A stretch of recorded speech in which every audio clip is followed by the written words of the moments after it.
പത്തനംതിട്ടയിൽ നിന്നും ശശിനാരായണൻ കൂടി ചേരുന്നുണ്ട്. ശശിനാരായണൻ, എന്താണ് അവിടുത്തെ നിലവിലെ സാഹചര്യം? പണിമുടക്ക് ഏത് രീതിയിലാണ് അവിടെ പുരോഗമിക്കുന്നത്? മാരാമൺ കൺവെൻഷനെയൊക്കെ ഒഴിവാക്കുമെന്നുള്ള വിവരങ്ങളൊക്കെ പുറത്തു വന്നിരുന്നു. എന്താണ് നിലവിലെ സാഹചര്യം? അനുശ്രീ, പത്തനംതിട്ടയിലെ പണിമുടക്ക് പൂർണ്ണമാണ്. അതേസമയം 2 പഞ്ചായത്തുകളെ പൂർണ്ണമായി ഒഴിവാക്കിയിട്ടുണ്ട്. അതായത് കോഴഞ്ചേരി പഞ്ചായത്തിനെയും തോട്ടപ്പുഴശ്ശേരി പഞ്ചായത്തിനെയും ഒഴിവാക്കിയിട്ടുണ്ട്. അത് രണ്ടും ഒഴിവാക്കാൻ കാരണം ഒന്ന് മാരാമൺ കൺവെൻഷനും അതുപോലെ തന്നെ ചെറുകോൽപ്പുഴ കൺവെൻഷന്റെ ഭാഗമായുള്ള ദീപശിഖ പ്രയാണം, മഞ്ഞിനിക്കര തീർത്ഥാടനം, ഈ 3 തീർത്ഥാടനം നടക്കുന്നതിന്റെ ഭാഗമായിട്ടാണ്. ഒപ്പം ശബരിമലയും നട തുറക്കുന്നത് വൈകിട്ടാണ്. അതുകൊണ്ട് തന്നെ ശബരിമല തീർത്ഥാടകരെ യാത്രയിൽ നിന്നും ഈ പണിമുടക്കിൽ നിന്നും ഒഴിവാക്കിയിട്ടുണ്ട്. ഏതായാലും ജില്ലയിൽ പണിമുടക്ക് പൂർണ്ണമാണ്. പക്ഷേ ഈ 2 കാര്യങ്ങൾ, അതായത് മാരാമൺ കൺവെൻഷൻ നടക്കുന്ന കാര്യമാണ്, അവിടെ തീർത്ഥാടകർ വരണം. അതുകൊണ്ട് തന്നെ മറ്റു ആ മേഖലയിലുള്ള ബസ് സർവീസ് മറ്റു കാര്യങ്ങളൊക്കെ പണിമുടക്കിൽ നിന്ന് ഒഴിവാക്കിയിട്ടുണ്ട്. അവരെ ബുദ്ധിമുട്ടിക്കാതാണ് പണിമുടക്ക്. എന്തായാലും ഈ ഇന്നലെ മുതൽ ആരംഭിച്ചിരിക്കുന്ന പണിമുടി, രാത്രി മുതൽ ആരംഭിച്ച പണിമുടക്ക് ജില്ലയിൽ തുടരുന്ന നിലവിൽ പൂർണ്ണമായും പാൽ, പത്രങ്ങൾ, ആവശ്യ സർവീസുകളൊക്കെ മറ്റു കാര്യങ്ങളിലൊക്കെ തടസ്സമില്ലാതെ നടക്കുന്നുണ്ട്. അതേസമയം പണിമുടക്കിനോട് ജനങ്ങൾ സഹകരിക്കുന്നു എന്നുള്ളതാണ് നമുക്ക് മനസ്സിലാക്കാൻ കഴിയുന്നത്.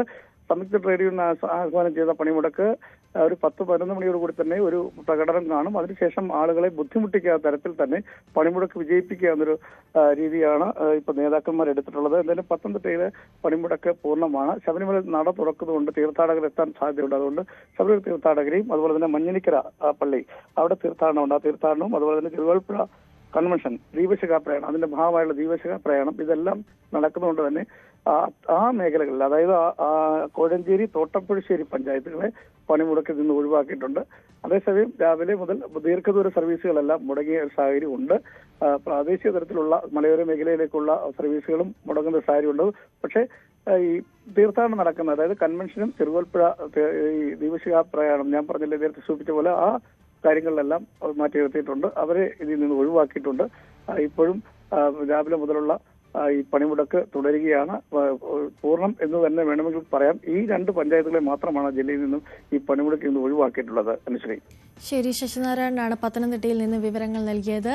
ഒരിക്കൽ കൂടി ഡാൻ കുര്യനിലേക്ക് പോവുകയാണ്. ഡാൻ, പലയിടത്തു നിന്നും ലഭിക്കുന്ന വിവരങ്ങൾ അനുസരിച്ച് ജില്ലയിലൊക്കെ പണിമുടക്ക് പൂർണ്ണമാണ്. കോഴിക്കോടും മലപ്പുറത്തും പത്തനംതിട്ടയിലുമൊക്കെ. ഇപ്പോൾ തിരുവനന്തപുരത്തേക്ക് വരുമ്പോൾ അവിടുത്തെ നിലവിലെ സാഹചര്യം എന്താണ്? ഏകദേശം 10:30യോടുകൂടി പലയിടത്തും ഈ സമരവുമായി ബന്ധപ്പെട്ടുള്ള, പണിമുടക്കുമായി ബന്ധപ്പെട്ടുള്ള മറ്റ്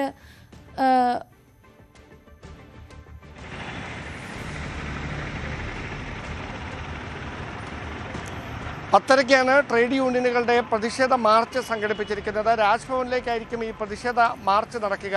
എന്തായാലും നിലവിൽ സമാധാനപരമായാണ് 7 മണിക്കൂർ പിന്നിടുമ്പോൾ ഈ പണിമുടക്ക് പുരോഗമിച്ചുകൊണ്ടിരിക്കുന്നത്. വിവിധ ട്രേഡ് യൂണിയനുകളുടെ നേതൃത്വത്തിൽ വ്യത്യസ്തമായ പ്രകടനങ്ങൾ നടക്കും എന്നാണ് അറിയുന്നത്. സെക്രട്ടേറിയറ്റ് പരിസരത്തേക്കും രാജ്ഭവൻ പരിസരത്തേക്കുമായാണ് ഈ പ്രതിഷേധ പ്രകടനങ്ങളൊക്കെ നടക്കുക. നമുക്കറിയാം, ശബരിമലയിൽ നട തുറക്കുന്ന ദിവസമായതിനാൽ ശബരിമല ദർശനത്തിനായി എത്തുന്ന നിരവധി ആളുകളും ഈ റെയിൽവേ സ്റ്റേഷനിലും മറ്റും വന്നിറങ്ങുന്നുണ്ട്. എന്നോടൊപ്പം കുറച്ച് ഭക്തർ ചേരുന്നു. എവിടുന്നാ വരുന്നത്? తెలంగాణ మాది. తెలంగాణ. ఓకే. పణముడకాడని അറിഞ്ഞിരുന്നാ? శబరిమలకి వెళ్తున్నాం. ఓకే. ఇప్పుడు పద్మనాభ స్వామి టెంపుల్ దర్శనం అయినా. ఓకే. పద్మనాభ స్వామి క్షేత్రం స్ట్రైక్ ఆണെന്ന് അറിഞ്ഞിരുന്നാ? స్ట్రైక్ అంటున్నారు. స్ట్రైక్ అన్ని బంద్ అంటున్నారు. ఏం తెలవట్లేదు. హోటల్ కూడా లేవు. No food. Railway canteen is there. Okay. അവർ തെലങ്കാനയിൽ നിന്ന് എത്തിയതാണ്. പത്മനാഭസ്വാമി ക്ഷേത്രത്തിൽ ദർശനത്തിന് എത്തിയവരാണ്. അതായത് ഇവിടെ ഇങ്ങനെ പണിമുടക്കാണെന്ന് അറിഞ്ഞിരുന്നില്ല എന്നാണ് അവർ വ്യക്തമാക്കുന്നത്. പക്ഷേ ഭക്ഷണം കഴിക്കാനായി റെയിൽവേയുടെ ക്യാൻറ്റീനുണ്ട്, അവിടേക്കാണ് പോകുന്നത്. എന്തായാലും അത്തരത്തിൽ പണിമുടക്ക് കാര്യമായി ആളുകളെ ബാധിച്ചിട്ടില്ല ഇവിടെ. പക്ഷേ വരുന്ന മണിക്കൂറുകൾ എന്താ സ്ഥിതി എന്ന് അറിയത്തില്ല. എവിടെ പോകുന്നു ചേട്ടാ? നെയ്യാറ്റിൻകരയാണ്. വീട് നെയ്യാറ്റിൻകരയാണ്. എവിടെ പോവാ? ഞാൻ ആശുപത്രി വന്നതാണ്. എവിടെ? മെഡിക്കൽ കളേണ്ട. പോയില്ലേ? വാഹനം ഉണ്ടായിരുന്നു? അല്ല, ട്രെയിൻ ഉണ്ട്. അങ്ങോട്ട് 8:45 അങ്ങോട്ട് തിരിച്ചു പോവാ. അപ്പം ഞാൻ നെയ്യാറ്റിൻകര നഗരസഭയുടെ അകത്ത് മരിച്ചുപോയ ആളും കൂടെയാണ്. നെയ്യാറ്റിൻകര നഗരസഭയുടെ അകത്ത് മരണപ്പെട്ടു പോയ ആളാണ് ഞാൻ. അപ്പോൾ അത്തരത്തിലാണ്. അതായത് വിവിധ ആളുകൾ പല മേഖലകളിൽ നിന്ന് റെയിൽവേ സ്റ്റേഷൻ പരിസരത്തേക്ക് എത്തുന്നുണ്ട്. ഇവിടെ നിന്ന് പോലീസ് ബസ്സുകൾ ഒരുക്കിയിട്ടുണ്ട്. അതാണ് ഏറ്റവും ഒരു സൗകര്യപ്രദമായി മാറുന്നത്.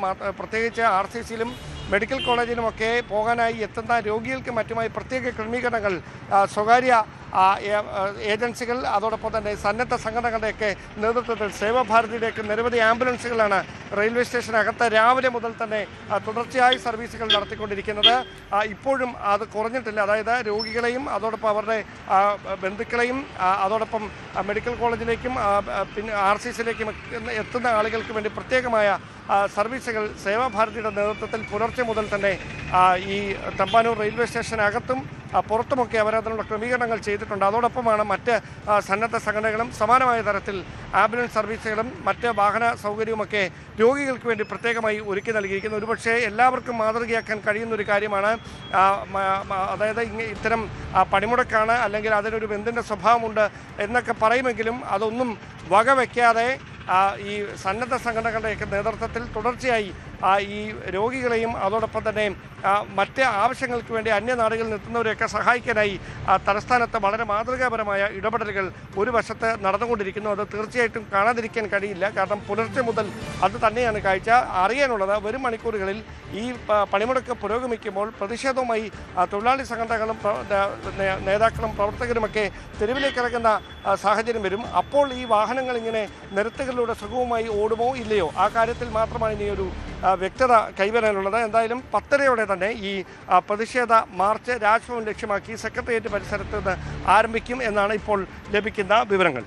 ശരി, ഡാൻ കുര്യനാണ് തിരുവനന്തപുരത്ത് നിന്ന് വിവരങ്ങൾ നൽകിയത്. 10:30 പ്രതിഷേധ മാർച്ച് നടക്കും. അതിനുശേഷം ഇത്തരത്തിൽ വാഹനങ്ങൾ നിരത്തിൽ ഓടുമോ, അതിന് അങ്ങനെ ഓടാൻ അനുവദിക്കുമോ എന്നുള്ള കാര്യങ്ങളൊക്കെ ഇനി അറിയേണ്ടതുണ്ട്. നിലവിൽ പലയിടങ്ങളിലും പണിമുടക്ക് പൂർണ്ണമാണ്. തലസ്ഥാനം അടക്കമുള്ള ഇടങ്ങളിൽ ജനങ്ങൾക്ക് കൂടുതൽ വാർത്തകൾക്ക് news 18 Keralam YouTube channel subscribe ചെയ്യുക.